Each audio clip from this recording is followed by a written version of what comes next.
August 1944. The war in Europe had entered its most desperate phase.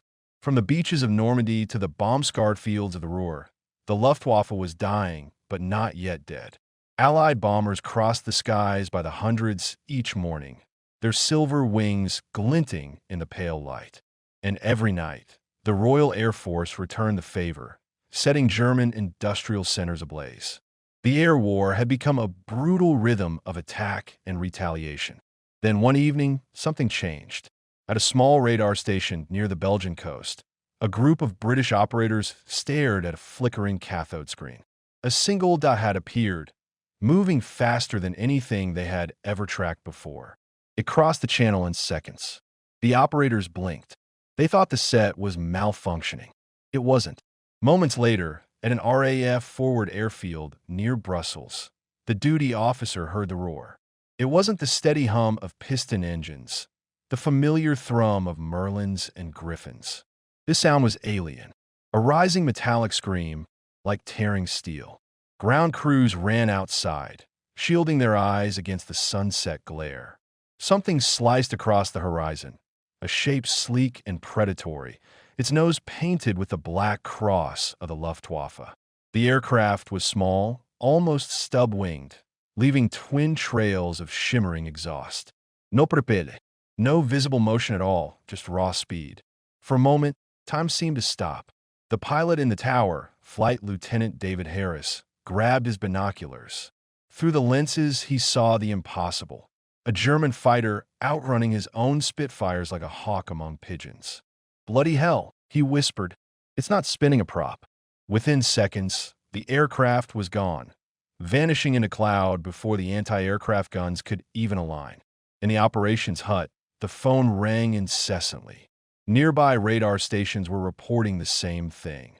A fast-moving bogey, impossible to intercept. Some thought it was a new type of E-weapon. Others suspected a meteor. But the intelligence officers at Supreme Headquarters had already seen fragments of reports. Whispers from down American bomber crews spoke of silver comets streaking through their formations, cannons blazing, vanishing before escorts could react. That night, RAF intelligence issued a brief, quietly circulated to senior commanders only. It contained a single, chilling line. Enemy aircraft displaying jet propulsion capabilities confirmed. The Me-262, Messerschmitt Schwalbe, the Swallow, had entered the war. For months, Allied pilots had joked that Germany was running out of miracles. But now, high above the burning continent, a new miracle screamed through the air at nearly 600 miles an hour. To men who had grown up with propellers and pistons, it looked like sorcery. Every Allied pilot who saw one described the same emotion, mixed with dread. You couldn't chase it. You couldn't outclimb it. The moment you turned toward it, it was already gone. Squadron leader Peter Johnson of number 91 Squadron later recalled, "We saw a flash of silver, then the bomber ahead of us simply exploded. I thought it was a flak burst, until I saw the shape streak past. No prop, just fire. I realized then we were up against something entirely new." At RAF Farnborough, the Air Ministry scrambled its scientific advisors. They had long suspected that Germany was experimenting with jet propulsion. Rumors had filtered in through spies and captured blueprints, but now it was real. The nightmare had wings. Back at the Belgian forward airfield, the ground crews argued late into the night about what they had seen. Some insisted it was a trick of light or an experimental rocket plane. But Harris couldn't sleep. The scream of that engine had carved itself into his memory. He knew instinctively that it marked a turning point. If they can build one, he said quietly to the base adjutant, they can build 100, and then the skies belong to them again. Outside, over the dark fields, distant flashes lit the horizon where the front lines burned.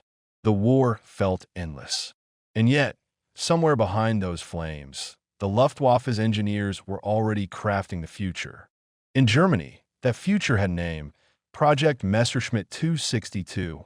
It had begun years earlier, an experiment in pure speed conceived by visionary engineers and kept alive by fanatic belief in technological salvation.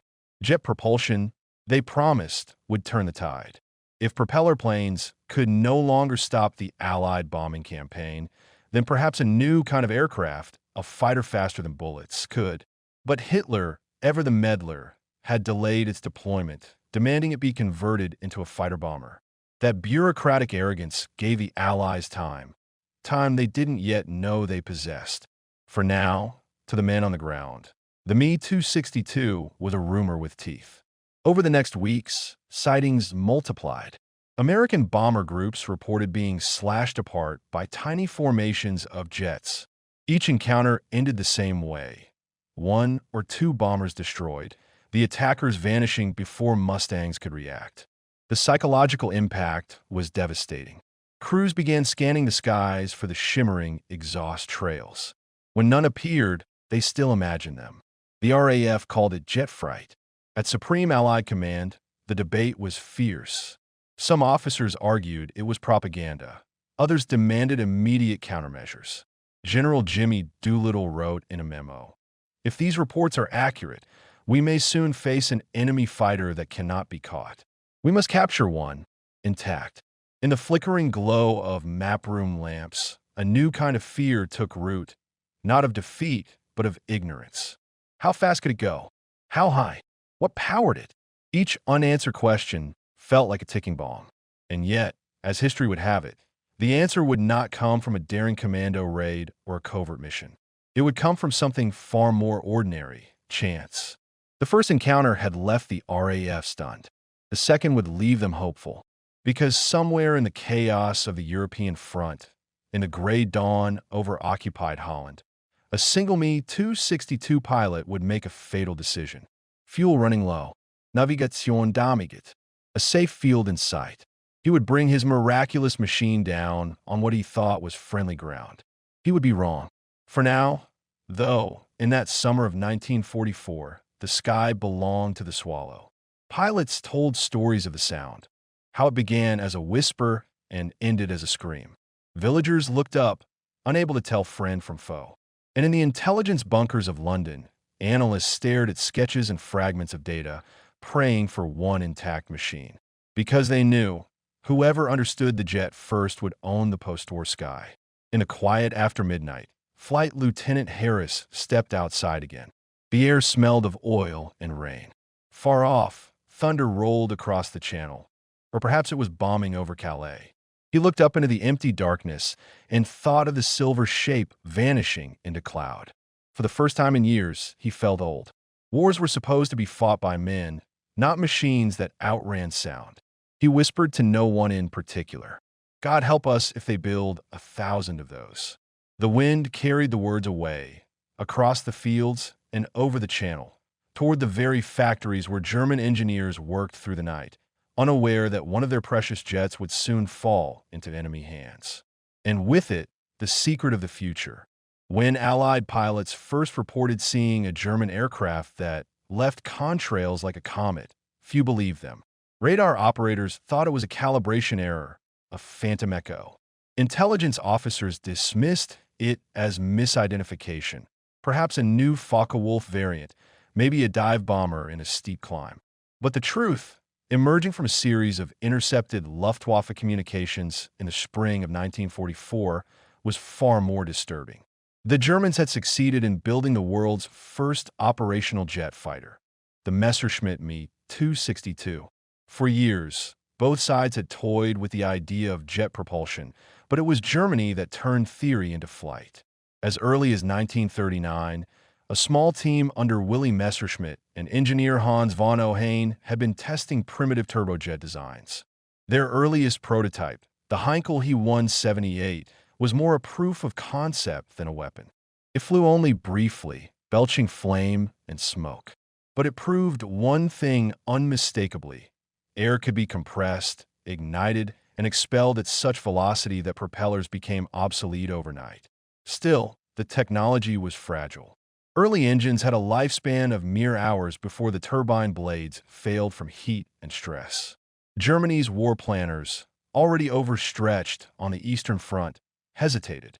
Adolf Galland, the Luftwaffe's leading ace, later recalled his frustration.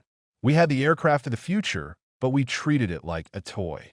By 1943, Allied bombers were reducing German cities to rubble. The Reich's skies swarmed with flying fortresses and Lancasters. Desperation forced innovation. Engineers at Messerschmitt's Augsburg factory were ordered to accelerate jet development at any cost. The result was the Me 262A-1A, sleek, predatory, and faster than anything the Allies had ever seen. Twin Junkers Jumo 004B. One turbojet engines produced 1,980 pounds of thrust each, propelling the aircraft past 540 miles per hour. That was nearly 100 miles per hour faster than the best Allied piston fighters. But numbers alone didn't convey its impact. For pilots raised on the rhythms of propeller warfare, the whine of engines, the turning duels, the slow climb through cloud, seeing the Me 262 in motion was disorienting. It didn't sound right. Its acceleration seemed unnatural. It could appear behind you, unleash a burst of 30mm cannon fire, and vanish before your wingman even saw it. When a Me 262 first entered combat in July 1944, it caught the Allies entirely off guard. Two British Mosquito reconnaissance planes flying over Munich reported being attacked by silver streaks that closed the distance so fast they could barely react. Days later, the 8th Air Force over northern France encountered jets for the first time. Crews describe explosions ripping through bomber formations before any enemy aircraft could be spotted. One B-17 pilot recalled, "It was like being hunted by ghosts." Luftwaffe propaganda quickly seized on the aircraft's mystique. German radio hailed it as der Sturmvogel, the Stormbird, a machine that would sweep Allied bombers from the sky and restore the Reich's dominance. And in a sense, it could have.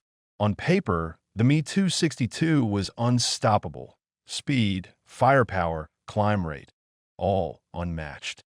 Yet the aircraft's brilliance was also its undoing. The Jumo 004 engines, Germany's first production turbojets, were delicate masterpieces assembled under impossible conditions.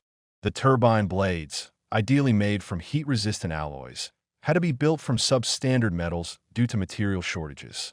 Their service life averaged 25 hours before catastrophic failure. Pilots were instructed never to push the throttle too fast. Doing so could cause a flameout or explosion. Even with care, maintenance crews described them as temperamental animals. Still, when everything worked, the Me 262 was terrifying. Its armament of four 108 Malawian Quach's 30mm cannons could obliterate a B-17 with 2 or 3 hits. Allied fighters couldn't catch it in level flight. Even the fastest Mustangs and Thunderbolts had no hope of pursuit once the jet reached combat speed.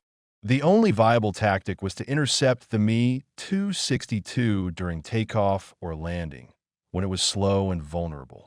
In those critical months of mid-1944, Allied intelligence struggled to adapt. Technical branches issued bulletins describing the aircraft's silhouette and exhaust pattern. Pilots were instructed to look for twin streaks of black smoke from its temperamental engines. But knowledge did little to reduce the fear. Allied squadrons began reporting psychological strain. Some pilots hesitated to chase radar contacts, convinced they were up against jets. What most Allied officers didn't yet realize was how limited Germany's jet program truly was. Each Me 262 took months to build, often in underground factories bombed daily by the RAF. Fuel shortages and engine reliability meant that most jets spent more time in maintenance hangars than in the sky. But perception mattered more than numbers. The very idea that Germany had leapt a generation ahead in aviation technology sent ripples through Allied command. General Karl Spaatz, head of U.S. Strategic Air Forces in Europe, described the Me 262 as the first aircraft that could make daylight bombing untenable. British Prime Minister Winston Churchill ordered immediate intelligence efforts to capture one intact. MI6 intercepts, prisoner interrogations, and photo reconnaissance missions all sought the same thing: proof that the Me 262 was real and details of how it worked. By August 1944, the Allies had confirmed at least 4 operational jet units, Jägerschwader 7 being the most prominent. But every mission flown by the Me 262 drained precious resources. The jets consumed enormous quantities of fuel, and their landing gear often collapsed on rough airfields. Some Luftwaffe commanders, frustrated by delays, demanded the aircraft be converted into a bomber, the infamous Blitzbomber order from Hitler himself, who believed it could be used to strike London. Engineers protested, but orders were orders. The modification cost the Luftwaffe months of precious time. Meanwhile, Allied losses mounted. High-altitude reconnaissance showed strange airstrips being lengthened for faster aircraft. Radar operators tracked unexplained high-speed blips. In debriefings, bomber crews swore they had seen rockets with wings. The psychological effect was profound. The Allies knew they were witnessing the dawn of a new era. Propeller aircraft, no matter how refined, were nearing their limits. The Me 262 represented a leap forward, a glimpse into the post-war future of flight.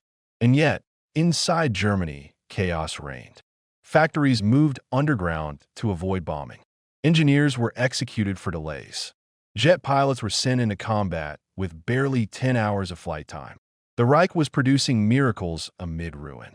By autumn, fragments of Me 262 wreckage began reaching Allied technical units. Pieces of turbine blades, bits of alloy, engine fragments pulled from crash sites. Each scrap was catalogued, studied, and debated. What alloys had the Germans used? How had they achieved such thrust? Every discovery deepened the sense of urgency. If one of these machines could ever be captured intact, the Allies might finally understand what they were up against and how to beat it. But as 1944 drew to a close, that possibility seemed remote. Every Me 262 destroyed was reduced to ash and twisted metal.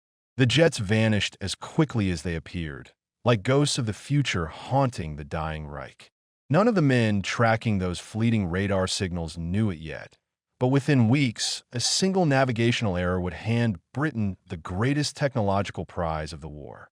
A jet that would finally reveal the secrets behind Germany's Stormbird. And when British test pilots took the controls of that captured Me 262 for the first time, they would discover something extraordinary, not just about the enemy's technology, but about the very limits of flight itself. It was late in the summer of 1944 when the impossible happened. For months, Allied pilots had been haunted by the ghostly streaks of silver that tore through their formations. They called them jet bandits, rocket planes, the lightning. The Messerschmitt Me 262 had become a legend of the sky, deadly, untouchable, and unseen. But on one strange day in late August, that legend quite literally fell into Allied hands. The mission. The story began at an airfield near Rhein in northwestern Germany. Oberleutnant Hans Fay, a skilled test pilot with Jägerschwader 7, had been assigned to deliver one of the Luftwaffe's newest Me 262s to a maintenance depot. The aircraft, a pristine A1A variant equipped with 430 mm Malawian Quach's 108 cannons, was in perfect condition. Its twin Junkers Jumo 004 engines had only a few hours of flight time. It was the pride of Germany's jet fleet. But on that day, the skies over Europe were chaos. The Allies had begun massive air raids, saturating German airspace with hundreds of bombers and fighters. Navigation beacons were jammed. Radio chatter was confused. Fay's orders were simple: fly the aircraft from Lechfeld to Frankfurt for servicing. But between the noise, smoke, and enemy radar jamming, even simple missions could become deadly puzzles. The flight. Fay took off under heavy cloud cover, the roar of his twin turbojets echoing across the field. He climbed to 20,000 feet, setting a cautious throttle. The Me 262 was powerful, but also fragile. Sudden acceleration could destroy its engines. Every pilot knew the rules.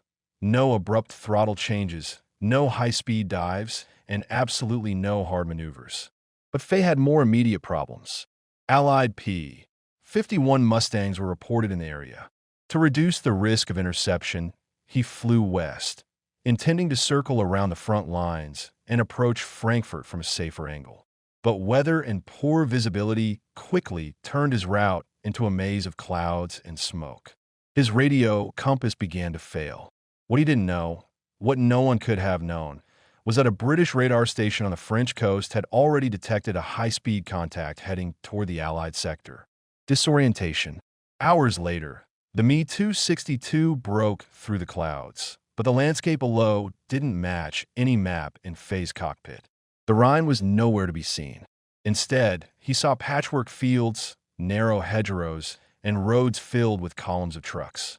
For a moment, he thought he'd overshot and reached a German training area. The markings on the vehicles were unclear through the haze. He throttled back and descended to investigate. The engines howled as he lined up what looked like a familiar airfield. The runway was short, rough, but usable. It would have to do. His fuel gauges were sinking fast. One of the Jumo engines was already sputtering. Faye made his final approach, lowered the gear, and touched down hard. When a Me-262 rolled to a stop, the silence felt unreal. Faye opened the canopy, expecting to see German mechanics running toward him.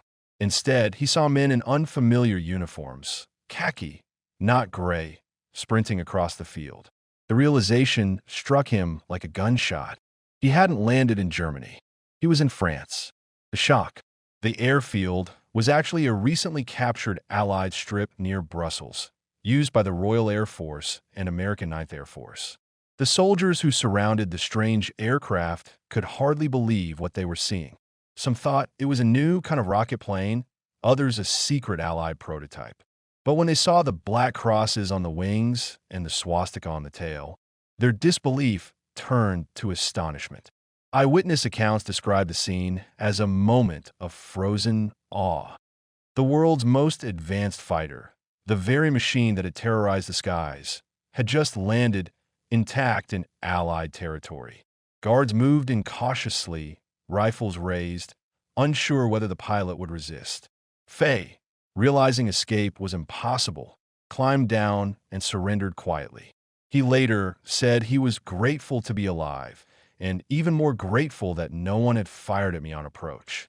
The discovery. Within hours, word of the capture reached Allied High Command. Orders were sent to secure the aircraft and transport it immediately to England. The RAF assigned a team of engineers and intelligence officers to examine it on site before disassembly. What they found astonished them. The Me-262 was far ahead of anything in Allied service. The smooth, swept wings, the turbojet engines mounted below the fuselage, the tricycle landing gear, all revolutionary. Even the cockpit design reflected a philosophy the Allies had not yet mastered: simplicity under pressure. Every instrument was optimized for combat speed and reaction time. The captured jet was carefully dismantled, its engines wrapped in protective canvas, and shipped to the Royal Aircraft Establishment at Farnborough, the same facility where, 2 years earlier, the captured Focke-Wulf 190 had been analyzed. Once again, Britain had gained an intact specimen of the enemy's most secret weapon. First impressions. British test pilot Captain Eric Winkle Brown, already famous for flying captured enemy aircraft, was one of the first to inspect the Me-262. In his memoirs, he would later call it the most beautiful killing machine I had ever seen. Brown noted its clean aerodynamics, the revolutionary power plant, and the eerie smoothness of its control surfaces. The aircraft seemed to belong to another decade, he wrote. To think this was flying over Europe in 1944 was almost absurd. When a Me-262 was reassembled at Farnborough, Brown and a team of engineers began a series of cautious test flights. The results were shocking. The jet's climb rate, acceleration, and high-speed stability were unmatched. It could reach speeds above 540 miles per hour, beyond the reach of any Allied fighter. But they also discovered its flaws: slow throttle response, engine fragility, and dangerous landing speeds. Every minute in the air revealed new insights and new vulnerabilities. The same technological leap that gave Germany its advantage also carried fatal weaknesses. The Allies were finally beginning to understand the enemy's invincible machine. The aftermath. Hans Faye was interrogated at length. He explained his confusion: poor visibility, radio failure, and lack of navigation beacons. His landing in Allied territory was not a defection, but an accident of war. Yet the effect of his mistake was monumental. Within weeks, British and American engineers had learned more about jet propulsion from that single aircraft than from all previous intelligence combined. The captured Me-262 was nicknamed White 33 and became the centerpiece of Allied research. It influenced the development of the British Meteor, the American P-80 Shooting Star, and even post-war jet designs across the world. A twist of fate. Historians would later marvel at the irony. Germany had built the world's first operational jet fighter, but through one pilot's disorientation, had handed its greatest secret directly to its enemies. Fay himself survived the war, returning to civilian aviation years later. In interviews, he admitted that the landing still haunted him. "I thought I was home," he said, "but the field I chose was not ours. It belonged to the future." When the captured Me-262 arrived at the Royal Aircraft Establishment in Farnborough, it was treated not as a machine, but as a relic from another world. Engineers and pilots who had spent their lives mastering piston engines gathered around it in silence. It was hard to believe that this alien-looking craft, with its smooth curves and twin jet nacelles, had been flying in combat over Europe just weeks earlier. For the men who studied it, the Me-262 wasn't just a weapon. It was a glimpse of the future, the arrival. The aircraft was unloaded under heavy guard in early October 1944. Technicians cataloged every bolt and panel before reassembly. Its Luftwaffe markings were carefully preserved, partly for documentation, partly for symbolism. The war wasn't over, but this felt like a victory. When the canvas covers came off the engines, a hush fell over the hangar. The words JUMO 004B-1 were stenciled in black across the casings. The world's first operational turbojet engines, fragile, temperamental, and unimaginably advanced. RAF engineer Frank Whittle, who had designed Britain's first experimental jet engine years earlier, visited Farnborough to inspect them. Standing beside the JUMO units, he reportedly murmured, "They beat us to it." Yet even Whittle couldn't hide a grin. The engines might have flown before his, but they were also crude. German ingenuity had been brilliant, but desperate. The first examination. The dissection began with the engines. Technicians removed the nacelles and exposed the turbines, documenting every blade and weld. What they found was a masterpiece built under ruinous conditions. The JUMO 004's compressor section used mild steel and low-grade alloys, materials that could barely withstand the heat. In an ideal world, the turbines would have used high-temperature nickel alloys, metals Germany no longer possessed. The result was an engine that produced extraordinary thrust, but at a terrible cost. Its lifespan rarely exceeded 25 hours. Each detail told a story of compromise. The bearings were simple, almost crude. The fuel control system was entirely mechanical, relying on throttle discipline from the pilot. A single abrupt push could cause the engine to flame out or tear itself apart. Whittle and his colleagues realized the Me-262 wasn't a symbol of perfect German engineering. It was a symbol of ingenuity under siege. The test flights. When the aircraft was reassembled and cleared for flight, Captain Eric Winkle Brown was chosen to take it into the air. Brown was already the RAF's most experienced test pilot, fluent in both English and German, and trusted to fly captured enemy aircraft. On a crisp November morning, he climbed into the cockpit. The interior was stark and functional. No unnecessary gauges, no ornament. The throttle levers were labeled "Nicht schnell bewegen," do not move quickly. He noted the efficient layout. Engine instruments in a tight cluster, gun sight dead center, minimal distractions. When he pressed the starter, the JUMO 004S spooled up with a low metallic whine. Brown would later recall that the sound was unlike any aircraft he'd ever flown. A ghostly howl, like wind rushing through a cathedral. Acceleration was smooth, steady, and then astonishing. Within seconds, the Me-262 leapt forward faster than any piston aircraft could manage. At 200 miles per hour, the tail lifted. At 300 miles per hour, the runway blurred beneath him. Brown eased it skyward. It was, he wrote later, as if the future had arrived beneath my hands. The discovery of strengths. The performance data stunned engineers.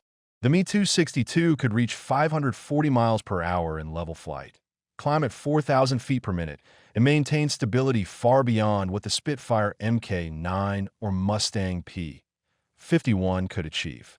Its swept wings, slightly angled back at 18.5 degrees, reduced drag at high speed, and delayed the onset of compressibility, a phenomenon that plagued propeller fighters near transonic flight.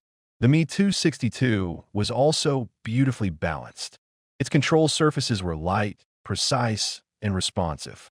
At high speed, it handled with the calm authority of a bird of prey.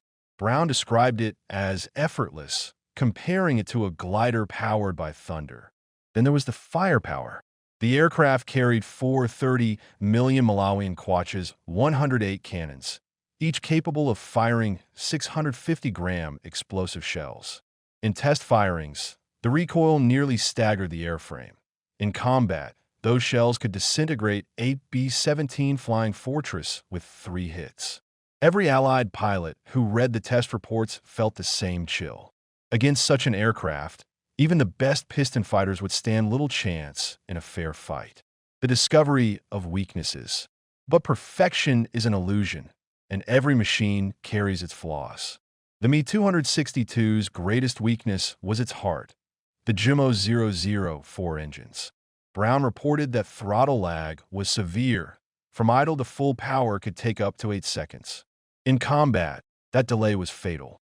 The engines also suffered from thermal shock. If a pilot throttled back too suddenly, the temperature change could warp the turbine blades. And because the Me-262 landed at nearly 150 miles per hour, one misjudged approach often destroyed the undercarriage or overheated the brakes.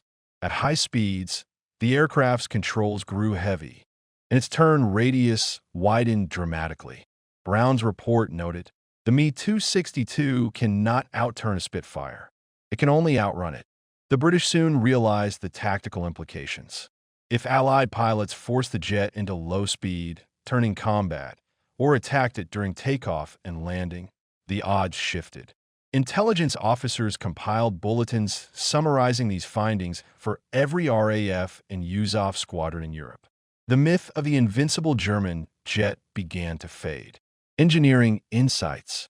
Beyond combat tactics, the Me-262 taught the Allies how to think differently about flight. The twin-engine configuration, the tricycle landing gear, even the placement of fuel tanks near the center of gravity, all of it influenced post-war designs. Rolls-Royce engineers studying the GMO 004 began experimenting with axial flow compressor designs, eventually leading to the Rolls-Royce Avon, the engine that would power Britain's first generation of Cold War jets. In the United States, engineers at Wright Field used captured Me-262 data to refine the P-80 Shooting Star. The Me-262 wasn't just a weapon to them.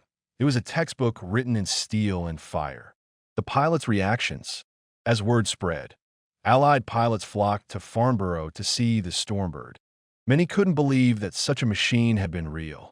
Mustang aces ran their hands along its skin, marveling at its smoothness. Engineers peered into its intakes as if gazing into the future. Brown, who logged dozens of test flights in the Me-262, would later sum it up best. It was the most formidable aircraft I ever flew, and the most tragic, because its genius was born too late to save its creators. A machine of paradox.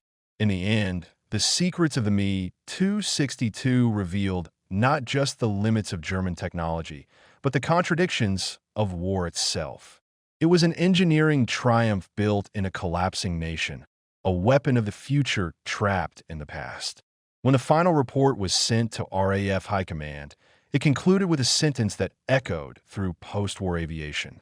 This aircraft confirms that the age of the jet has begun. Those who master it will command the skies. Germany had opened the door. The Allies would walk through it. In war, knowledge spreads like fire. And when that captured Me 262 was uncrated in Farnborough, its flames lit up every corner of the Allied aviation world. What had once been a terrifying mystery in the skies of Europe now lay dissected and documented in British hangars. The Allies finally understood what they were fighting and how to defeat it. The turning point. By late 1944, the Allies controlled the skies. Their bombers pounded German cities day and night. Yet in those final months, a single Me 262 could still send waves of fear through a bomber group. Reports described jets screaming out of nowhere, tearing through formations at 540 miles per hour, then vanishing before the escorting Mustangs could react. But the Farnborough tests changed everything. From the flight data and pilot notes of Eric Winkle Brown, Allied commanders learned the jet's limits. Its fragile engines, its poor low-speed handling, its long takeoff roll. Within weeks, new tactical directives were issued to every RAF and USAF squadron in Europe. The order was simple. Catch them when they're slow. P-51 and Tempest pilots were told to patrol near known jet bases, waiting for Me 262s during takeoff or landing. The jet's engines were so slow to spool that once committed to a landing, it was helpless. A burst of .50 caliber fire could turn Germany's miracle weapon into a wreck of twisted alloy. The counter-tactics. The first results came almost immediately.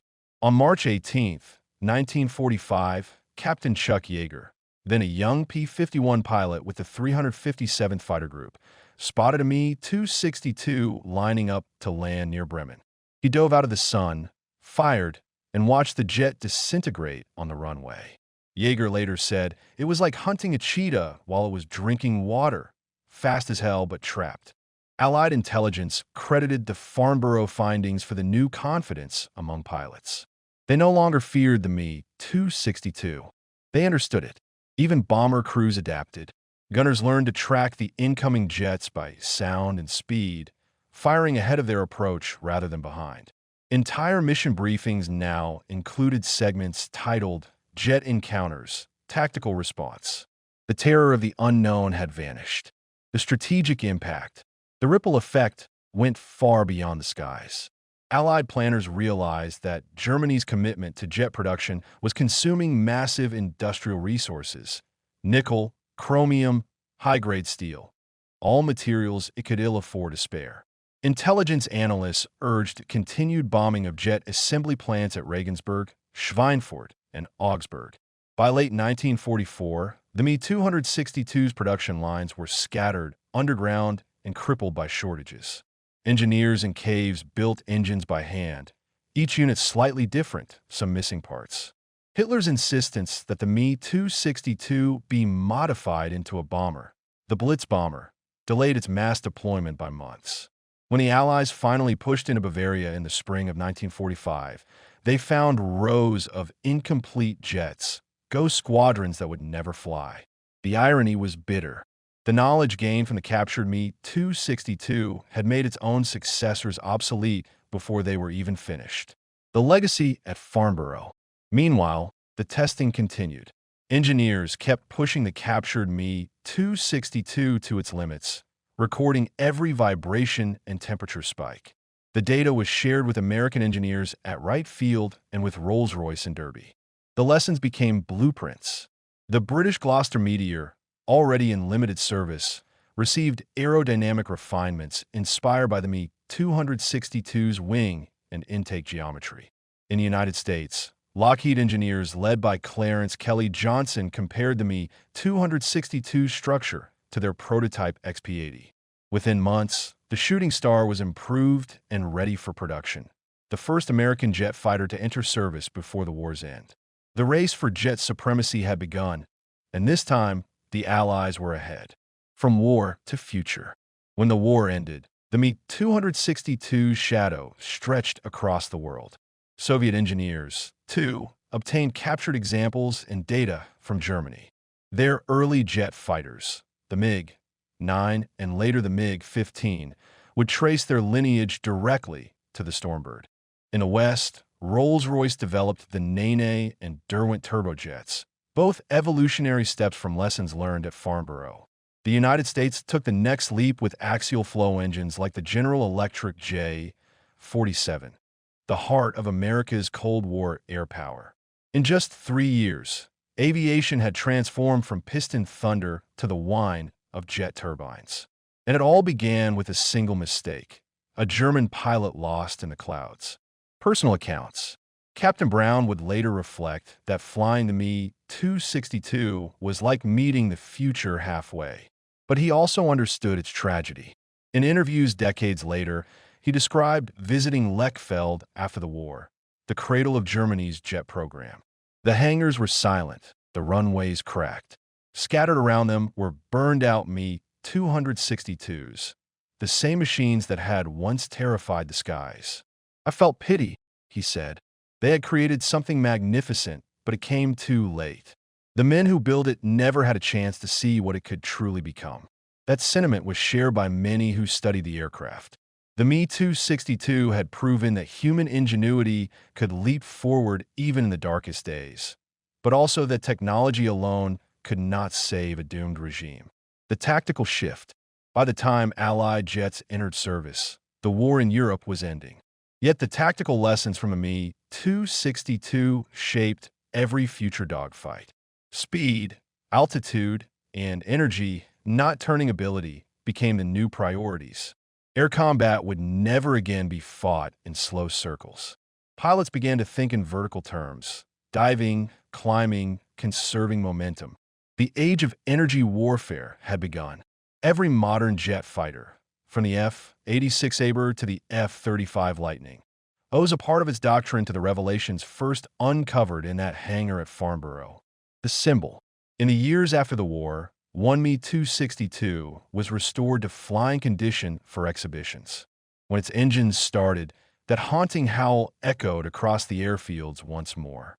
Veterans watched in silence, some with awe, some with sorrow. For the Allies, it was a symbol of triumph, proof that their persistence, intelligence, and adaptability could overcome even the most advanced enemy weapons. For the Germans who had built it, it was a memory of brilliance squandered and potential loss to the chaos of a dying empire. Epilogue. The captured Stormbird taught the world its final lesson. That knowledge, once shared, cannot be contained. From stolen blueprints came an era of jetliners, supersonic flight, and the dawn of space exploration. The Me 262 had begun as a weapon, but ended as a teacher, one whose students built the future it could only glimpse. And as the last surviving examples rest today in museums, their sleek wings and silent turbines tell the same story whispered by engineers at Farnborough in 1944. This is where the modern world began. When the guns of Europe finally fell silent in May 1945, the world that emerged was forever changed. Cities lay in ruins. Nations were exhausted. But in hangars across Britain, America, and the Soviet Union, the war's most extraordinary legacy was being prepared for its second life. Not as a weapon, but as a key to the future. The birth of a new era. The Capture Me 262s were no longer seen as trophies. They were templates. Engineers at Farnborough, Wright Field, and the Soviet Central Aerohydrodynamic Institute, TCGI, pored over every bolt and rivet. They studied its thin, swept wings, its tricycle landing gear, its turbojet layout, features that would soon appear on every modern aircraft. In America, test pilot Tony Levier flew the Lockheed XP-80 Shooting Star, a machine whose smooth takeoff, rapid acceleration, and clean silhouette owed much to the German jet's influence. Across the Atlantic, British pilots took to the skies in the Gloucester Meteor F.4, its engines refined using data drawn directly from Me 262 engine tests. And in the Soviet Union, a young team, led by Artem Mikoyan and Mikhail Gurevich, incorporated what they'd learned into a new prototype, the MiG-9, and soon after, the world-famous MiG-15. The jet age had begun, and it was built from the bones of the Stormbird. The race for the skies. By 1947, the first generation of peacetime jets filled the air over newly drawn borders. The United States and the Soviet Union, former allies turned rivals, raced to perfect, faster, higher-flying aircraft. The Me-262's DNA was visible in both. Its swept-wing design, first sketched by German engineers to delay shock waves at high speed, became the foundation for supersonic flight. American researchers at NACA, the predecessor to NASA, analyzed the Me-262's wing structure in wind tunnels, discovering that it postponed the onset of drag rise, the key to breaking the sound barrier. That barrier fell in 1947 when Chuck Yeager, the same pilot who once shot down a Me-262 on approach, climbed into the rocket-powered Bell X-1 and shattered Mach 1. The irony wasn't lost on anyone. The man who had hunted jets now flew one faster than any of them. Lessons in innovation. Historians often describe the Me-262 as a weapon before its time. But the truth is more complex. The aircraft wasn't just advanced, it was a warning. Its story revealed how innovation, if mishandled, could fail even when it succeeded technically. The German engineers at Messerschmitt had built an extraordinary machine, but they did so under impossible circumstances: limited materials, rushed timelines, and the constant interference of a dictator who demanded a blitz bomber instead of a fighter. Hitler's insistence that the Me-262 carry bombs delayed its deployment by nearly a year that Germany no longer had. Meanwhile, Allied engineers, free from such political meddling, studied the captured jet systematically. They didn't just copy it, they improved it. Stronger alloys replaced the fragile turbine blades. Fuel control systems became automated. Aerodynamic principles once hidden in secret German files were published, tested, and refined for civilian use. The result was not just better fighters. It was a leap forward for humanity's understanding of flight. From war machines to peace engines. Within a decade, the roar of jet engines was no longer confined to battlefields. In 1952, the de Havilland Comet became the world's first commercial jetliner. Passengers who once crossed the Atlantic in 18 hours by propeller plane could now do so in 6. Every element of that aircraft, the pressurized cabin, the thin swept wings, the high bypass turbine engines, carried echoes of lessons learned from the Me-262. What had begun as a machine of war became the foundation of global connection. And yet, for those who had seen the jet in its original role, the sound of its engines always carried something haunting. The same shriek that once sent bomber crews diving for cover now signaled the dawn of modern travel. The Cold War legacy. In the decades that followed, both superpowers pushed jet technology to its limits. The MiG-15 and the F-86 Sabre met in the frozen skies of Korea, both shaped by the same German research. Their duels marked the first true jet-versus-jet combat in history. From those clashes came new lessons: radar guidance, air-to-air missiles, supersonic aerodynamics. And behind them all was a lineage that traced back to that single airfield in Bavaria, where engineers once built a jet from desperation and genius. The Me-262 had become more than a relic. It was a ghost whispering through the engines of every jet fighter that followed, remembering the Stormbird. Today, only a handful of original Me-262 survive. A few have been painstakingly restored, their once-dead Jumo 004 engines replaced with modern turbines for safety. When one takes off at an airshow, spectators still stop and listen. The sound is unlike anything else, a rising metallic wail that seems to tear through time itself. For a moment, the crowd hears 1944 again, the roar of the world's first operational jet fighter lifting from a crumbling Reich, carrying both the brilliance and the tragedy of its makers. At the Smithsonian's Udvar-Hazy Center, one Me-262 sits quietly under dim light. Its paint is faded. Its fuselage bears the scars of combat. Yet to the engineers and historians who study it, the aircraft is not a symbol of defeat, but of transformation. It represents how knowledge, once captured, became the world's inheritance. The final echo. Captain Eric Brown, the man who first flew the captured jet for the Allies, lived long enough to see supersonic passenger travel and reusable space vehicles. When asked late in life what he thought of the Me-262, he paused before answering. "It was beautiful," he said. "Flawed, yes, but beautiful. It showed us what was possible. It showed us that speed was only the beginning." In that reflection lies the aircraft's true legacy. The Me-262 was born from desperation, flown in fear, and captured through chance. Yet from its wreckage rose a new world, one where jetliners stitched continents together and spacecraft carried mankind beyond the sky. Every thunderous takeoff from every modern runway carries, in its DNA, a trace of the Stormbird. And somewhere in that rising howl, between power and fragility, between war and wonder, echoes the sound of humanity's first flight into the future.